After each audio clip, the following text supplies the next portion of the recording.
So I'm going to just walk you through how many days do you have to work to build $1 million practice. So you're not working 365, right?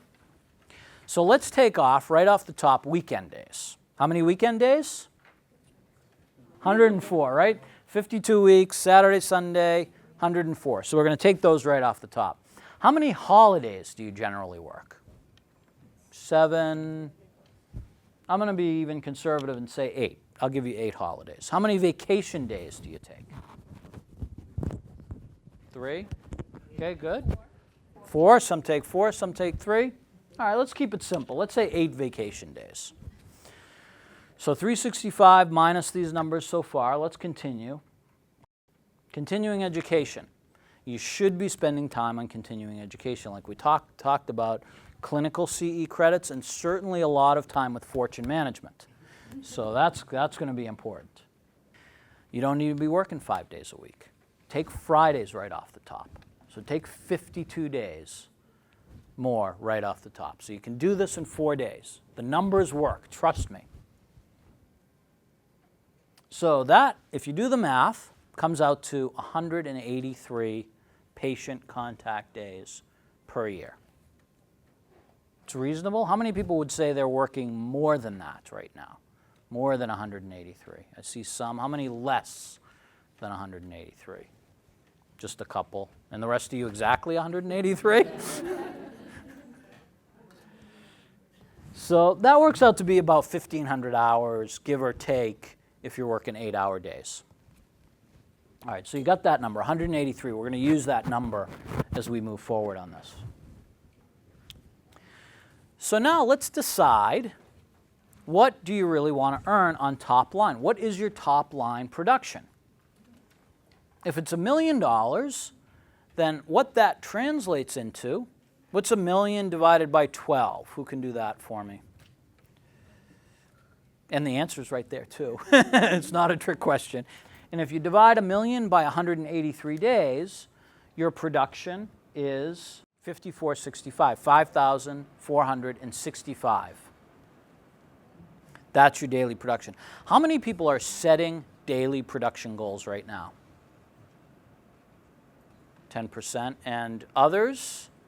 Any goals? Monthly goals? Any? Okay, let's talk about goals for a second. There was a study done by Harvard University a few years back. They interviewed the graduating class, and they asked 2 simple questions. Do you have goals, and do you have them written down? And 84% didn't have goals at all. No goals. Harvard graduating class, no goals. 13% had goals, but didn't have them written down. 3%, this adds up to 100, 3% had goals and had them written down. They came back 10 years later, and as a measure of success, they looked at total compensation. And that's a measure of success. We know there are lots of other measures. That's what they looked at, total compensation. The 13% that had goals but didn't have them written down were earning twice as much as those that didn't have goals at all. And the 3% that had goals and had them written down were earning 10 times the rest of the group. Writing down goals is important. Have I convinced you on that? It's a pretty powerful study. So set a production goal. So pick an amount on this chart that you're comfortable with, depending on where you are today, and translate that into a daily goal.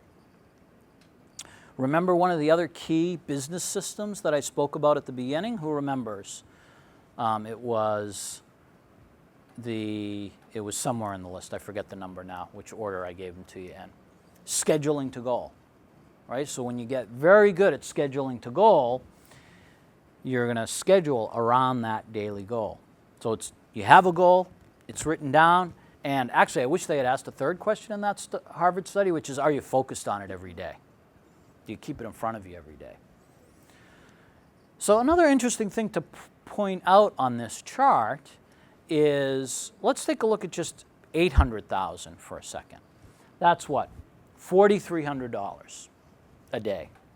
So the difference between getting from 800,000, I know some of you in the room are about there today, to $1 million practice is $1,100 a day. It's less than the cost of a crown here, right?